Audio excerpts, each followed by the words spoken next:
Yeah, when you're ready, you can start with the prayers, Madhya. I'll share the screen in the meantime. Yeah. Okay, in a second, I'm gonna start. Hare Krishna, dear devotees, please accept my humble obeisances. All glories to Srila Prabhupada. Namo Vishnupadaya Krishna Pristaya Bhutale Srimate Bhakti Vedanta Swaminiti Namine Namaste Saraswati Deve Gauravani Pracharine Nirvishesha Shunyavadi Paschatya Deshatarine Jaya Jaya Shri Chaitanya Jaya Nityananda Jaya Dvaita Chandra Jaya Gaura Bhakta Vrinda Jaya Jaya Shri Chaitanya Jaya Nityananda Jaya Dvaita Chandra Jaya Gaura Bhakta Vrinda Jaya Jaya Shri Chaitanya Jaya Nityananda Jaya Dvaita Chandra Jaya Gaura Bhakta Vrinda. We're starting at text 163. I worship Govinda, the primeval Lord, who resides in his own realm, Goloka, with Radha, who resembles his own spiritual figure, and who embodies the ecstatic potency, Haladini. Their companions are her confidants, who embody extensions of her bodily form, and who are imbued and permeated with ever blissful spiritual rasa. Text 64. That supreme ecstasy of Srimati Radharani is the essence of spiritual life. Her only business is to fulfill all the desires of Krishna. Text 165. Srimati Radharani is the topmost spiritual gem, and the other gopis, Lalita, Vishakha, and so on, are expansions of her spiritual body. Text 166. Srimati Radharani's transcendental body is brilliant in luster and full of all transcendental fragrances. Lord Krishna's affection for her is like a perfumed massage. Text 167. Srimati Radharani takes her first bath in the shower of the nectar of compassion, and she takes her second bath in the nectar of youth. Text 168. After her midday bath, Radharani takes another bath in the nectar of bodily luster, and she puts on the garment of shyness, which is her black silk sari. Text 169. Srimati Radharani's affection for Krishna is her upper garment, which is pinkish in color. She then covers her breast with another garment, composed of affection and anger toward Krishna. Text 170. Srimati Radharani's personal beauty is the reddish powder known as kumkuma. Her affection for her associate is sandalwood pulp, and the sweetness of her smile is camphor. All these combined together are smeared over her body. Text 171. Conjugal love for Krishna is an abundance of musk, and with that musk, her whole body is decorated. Text 172. Craftiness and covert anger constitute the arrangement of her hair.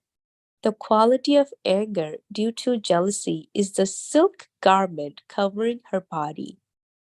Text 173. Her attachment for Krishna is the reddish color of betel nuts on her brilliant lips. Her double dealings in loving affairs constitute the black ointment around her eyes. Text 174. The ornaments decorating her body are the blazing ecstasies of goodness and the constantly existing ecstasies headed by jubilation. All these ecstasies are the ornaments all over her body. Text 175. Also, ornamenting her body are the 20 kinds of ecstatic symptoms, beginning with Kila Conchita. Her transcendental qualities constitute the flower garland hanging in fullness over her body. Text 176. The tilaka of good fortune is on her beautiful broad forehead. Her various loving affairs are a gem, and her heart is the locket. Text 177. Srimati Radharani's Gopi friends are her mental activities, which are concentrated on the pastimes of Sri Krishna. She keeps her hand on the shoulder of a friend who represents youth.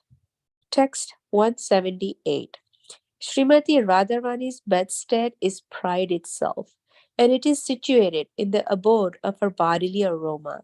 She is always seated there, thinking of Krishna's association.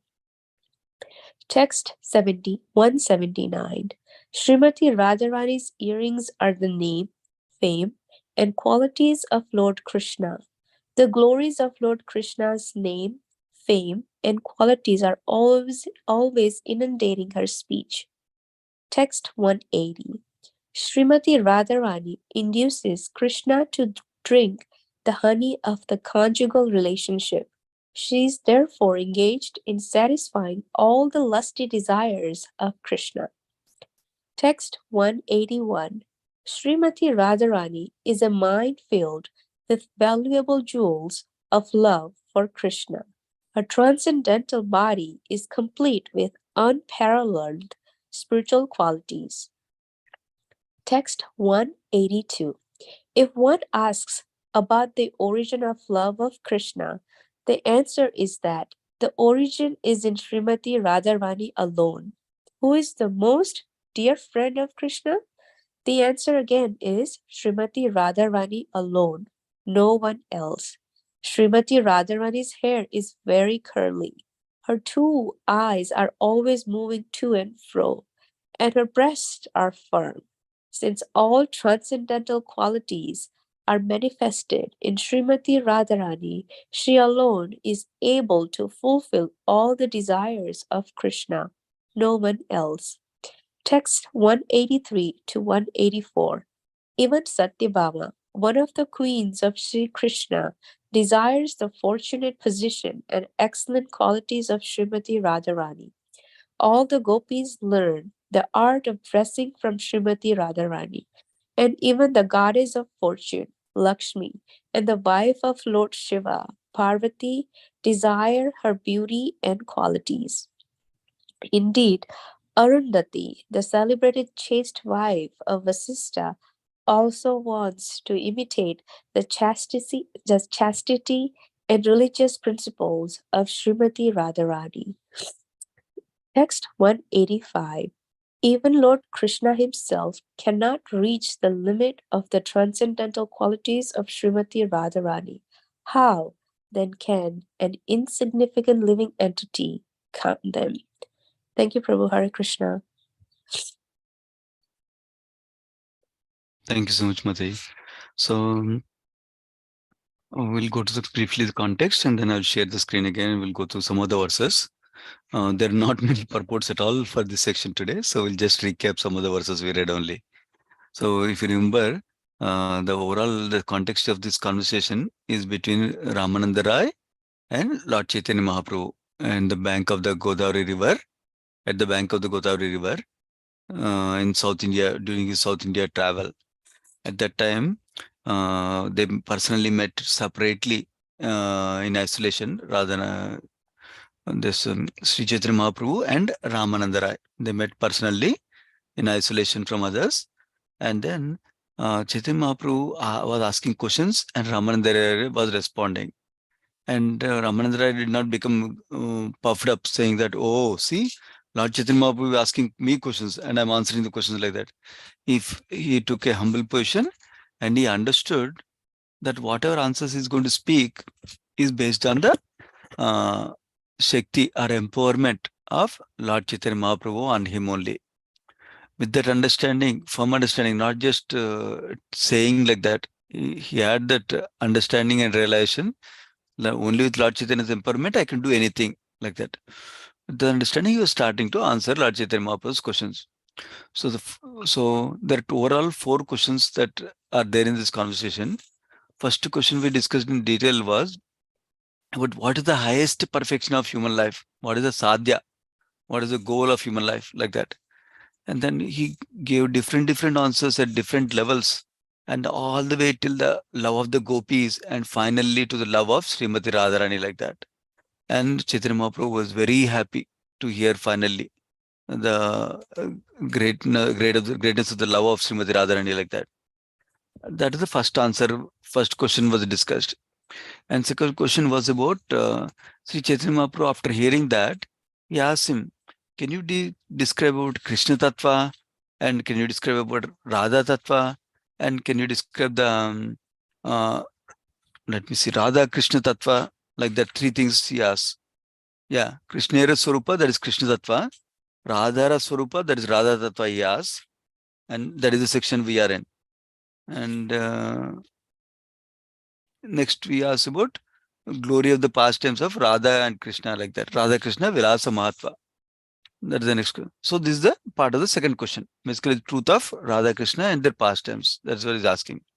So Krishnadas Kaviraj Goswami glorified Lord Krishna like anything, with how his beautiful form is there, how is the supreme personality of Godhead, how is very attractive. All those things he described. Then he switched to Radharani's Tattva. The way he switched to Radharani's Tattva is he started describing Krishna's different potencies. How there are three main potencies: marginal potency, internal potency, and external potency, like that. And then, um, yeah, then the internal potency has three potencies he described: Sat or Sandhini aspect, Chit or Samvit aspect, that is the knowledge aspect, and then Ananda aspect, that is Radhini, pleasure potency, like that he described. So after describing these three potencies, external, marginal, internal potency, and describing three aspects of the internal potency, Sat, Chit and Ananda, then which are equivalent to Sandhini, Chit is Samvit, and Hadini potency, like that. Then he went into deep dive into Radhini potency, or the pleasure potency of Lord Krishna. He described how this Radhini potency is what gives Krishna personally pleasure, like that. Krishna personally tastes spiritual pleasure because of this. And then this Radhini potency gives the devotees also pleasure. And then the essential part of the Radhini potency is called prema, he says. And the essentially part of that prema is Mahabhava, which is there in Srimati Radharani, which is represented. Srimati Radharani is the representation of that Mahabhava, that is the central core of prema, which is the core of the Radhini potency, like that, pleasure potency, like that. So that's why Srimati Radharani is called Mahabhava Swarupini, we discussed last time. So then he started to describe the glories of Srimati Radharani. So let me share my screen now. Yeah, we started 163 today, right? Yeah.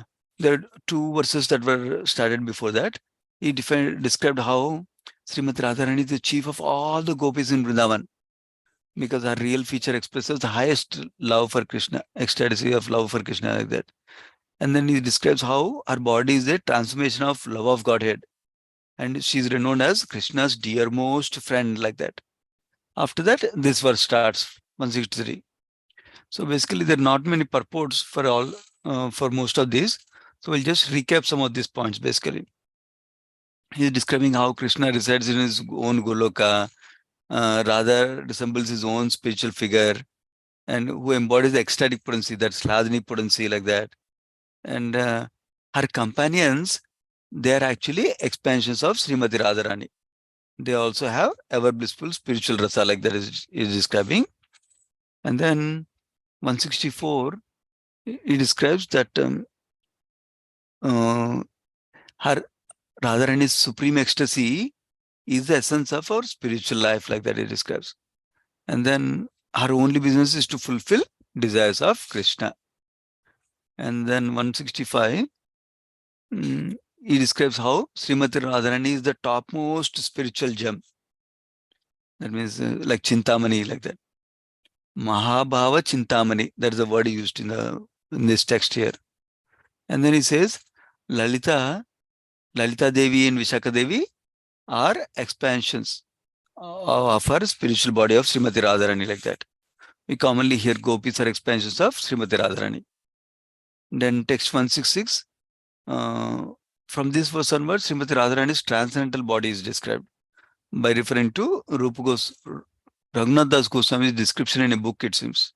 That Krishnadas Kaviraj Goswami is uh, speaking in different verses, paraphrasing the same thing. Basically, he says, 166 onwards, her transcendental body is full of transcendental fragrances and is massaged with Krishna's affection for her, like that. So, if you notice from this verse onwards, what we'll notice is not just the appearance of her body is being described. What is being described is her glories in relation to Krishna, how she is serving Krishna, how she has so much affection for Krishna, how she has so much love for Krishna, how she has wonderful transcendental qualities to please Krishna. Like that, these verses are describing. So we see in 167 how it's described. She takes 3 baths. One bath is in the nectar of compassion, that means out of mercy. Second bath is the nectar of youth. And the bath is nectar of bodily luster, like that. And then her garments are described like shyness is one garment. That's like a black silk sari, like that is described.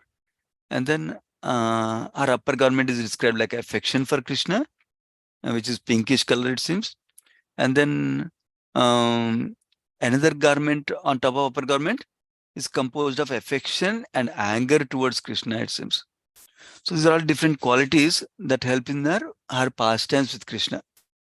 Text 170, Srimati Radharani's personal beauty, yeah, is, is in the reddish kunkuma color, it seems. Basically, this is describing, 170 and 171 are describing the bodily ointments of Srimati Radharani, like that. Her affection, the Radharani's affection for gopis is like sandalwood pulp, it seems. And then her smile is like camphor. And then her love for Krishna is like musk. Musk is very fragrant, right? Like that. And then 172 is describing 2 aspects. One is her hair, 3 aspects. 172, yeah. 170 is describing her hair arrangement. How it is craftiness and covered anger is the arrangement of the hair, like that. And then uh, her quality of anger due to jealousy is a silk garment covering her body, like that. And then 173 describes tambula and lips, and then also kajal, the one they put on the ointment on the eyes, like that. She says her lips are reddish color, like color of betel nuts, which is representing the attachment she has for Krishna. See, all these are in relation to Krishna. And then kajal is like her double dealings in loving affairs with Krishna. That's like kajal, that means a black ointment on the eyes, like that. And then 174th verse describes 174, 175. Yeah, they describe the ornaments and the flower garlands. So she's full of different kinds of ecstasies of goodness, it seems. They are like ornaments for her. And one of the main ornament is the jubilation. She's so happy all the time, like that. So the basically her ecstasies are like her ornaments, like that. Then also, then ecstatic symptoms, how many are there? Like about 20 kinds of ecstatic symptoms are there, it seems. Some of these even don't have the English name, it seems. That's what Prabhupada writes in the purport. And then, what is the flower garland that she's wearing? Is full of transcendental qualities. So we can notice the qualities are so pleasing to Krishna. If you develop qualities, they are pleasing to Krishna. Then 176 is describing the tilak of good fortune on her beautiful broad forehead, it seems. And then her various loving affairs are a gem, and her heart is a locket. Yeah, that means is so beautiful in that sense, that because the heart is full of transcendental qualities.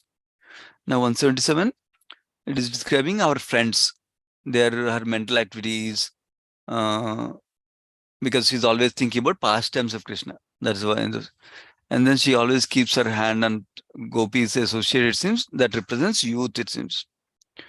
And then 178, her bedstead is her pride itself.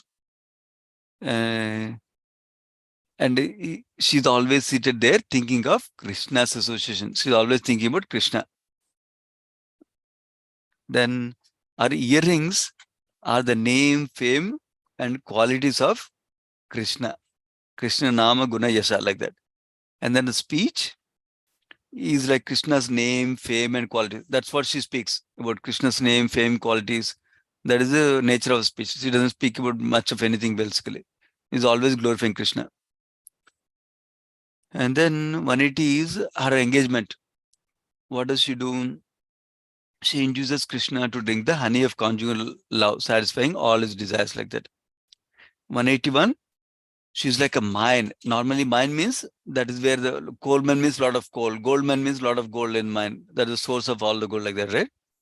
She's a mine filled with valuable jewels of love for Krishna. I mean, so much love she has, like that. And her transcendental body is full of unlimited, unparalleled spiritual qualities. And she's described as the origin of love for Krishna. That means if somebody says, where did love of Krishna come from? That is Srimati Radharani. And who is the most dear friend of Krishna? That's also Srimati Radharani. And her hair is very curly, it seems. Her two eyes are always moving to and fro.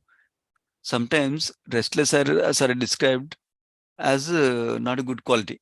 But in Srimati Radharani, it is described as a very good quality. And then our all transcendental qualities are manifested in Srimati Radharani. That's why, that is the reason she is able to fulfill the desires of Krishna. So what can we learn from here? When we develop good qualities, we can also please Krishna. That's one thing we can learn. Then, it's described in 130, 183, 184, that even Satyabhama desires to have fortunate position of Srimati Radharani and her great qualities, like that, spiritual qualities she has. And even all the gopis learn the art of dressing from Srimati Radharani, it seems. And then even Lakshmi Devi and Parvati desire to have the beauty of Srimati Radharani and qualities of Srimati Radharani. In fact, you notice the qualities are coming up regularly. So, for a person, what gives beauty are qualities more than the physical form. So, next one is Arundhati, who is known for her chastity, wife of Vasishtha. She wants to imitate her Pavitra Dharma, Srimati Radharani's Pavitra Dharma, it seems. Then 185. So he's concluding this glories of Srimati Radharani, saying that I cannot count Srimati Radharani's qualities because I'm insignificant jiva. Because even Krishna himself cannot reach the limit of the qualities of Srimati Radharani. He cannot count all the qualities of Srimati Radharani, like that. Then this transition to the next section. We'll go through two verses, but most of the verses we'll discuss tomorrow. The next section is about the glories of the pastimes of Radha and Krishna. Remember, Chaitanya Mahaprabhu's second question to Ramananda Rai were asking about Krishna Tattva, Radha Tattva, and the glories of pastimes of Radha and Krishna. That he said, Radha Krishna Vilasa Mahatva. So in the 186 verse, we see Lord Chaitanya Mahaprabhu asked, now I come to understand the truth of loving affairs between Radha and Krishna. I still want to hear how both of them gloriously enjoy such love. Basically, glories of the pastimes of Radha and Krishna, he wants to hear. Then Ramananda Rai started to reply. His first reply is, Lord Krishna is Dhira Lalita. So, because he can keep always his girlfriend in a subjugated state, like that. And Dhira Lalita he defines in the next verse. That is for tomorrow, but we'll just read it because it's in same context. So, Dhira Lalita, a person who is very cunning and always youthful and is expert in joking and without anxiety, and who can keep his girlfriend always subjugated, is called Dhira Lalita. That's the definition of Dhira Lalita, it seems. There is one devotee who came to Baltimore some time ago. Her name was Dhira Lalita. So that's, and purport, Prabhupada writes that Krishna is not impersonal. He also has desires, but his desires are spiritual desires. And sense gratification in spiritual world is like gold, whereas sense gratification in material world is like iron, like that Prabhupada writes in purport. So the point we heard today was Radharani has a beautiful form that is not only beautiful in terms of physical form, spiritual form, transcendental form, but is also beautiful with transcendental qualities that are pleasing to Krishna. So that is what we heard. And how? She is the personification of different kinds of ecstasies of Krishna's love. So we'll continue glories of Radha and Krishna pastimes tomorrow. Yeah. Hare Krishna, Prabhu. Hare Krishna. Mataji. Prabhu, sorry, we are not supposed to ask questions, but Sure. can I ask one? Yeah. If I know, I don't know much about this, but you can No. ask. Yeah. Prabhu, you said Krishna has spiritual desires. What are his desires? Ah, so spiritual desires means not for his sense gratification like that. The spiritual desires we hear about how Krishna wants to play with his Gopa friends, for example. Uh, That's what we hear, right? The, right. the, the reason they're called spiritual desires versus material desires is that they're not based on mode of passion and ignorance. Whereas Okay. the material world is based on our desires are based on my passion. I want to get this, so I will be happy like that. Yeah. So yeah, that is the main difference I know between spiritual desires and material desires, Madhya. Okay, Prabhu. Yeah, sure, Madhya. Thank you. Yeah. Okay, and then I think, yeah, this is a very high topic for me. So we are just reading whatever Krishnadas Kaviraj Goswami is writing in the Chaitanya Charitamrita for our benefit. Yeah. Okay, we'll pause there. We'll continue tomorrow. Sri Chaitanya Charitamrita ki jai, Krishnadas Kaviraj Goswami ki jai, Srila Prabhupada ki jai. Let's offer obeisance to all the devotees of the Lord. Panchakalpatarubhyascha kupasantubhyev cha Patitanam pavanebhyo Vaishnavebhyo namo namaha. Thank you, devotees. Hare Krishna. Thank you, Prabhu. Hare Krishna. Hare Krishna. Hare Krishna. Hare Krishna.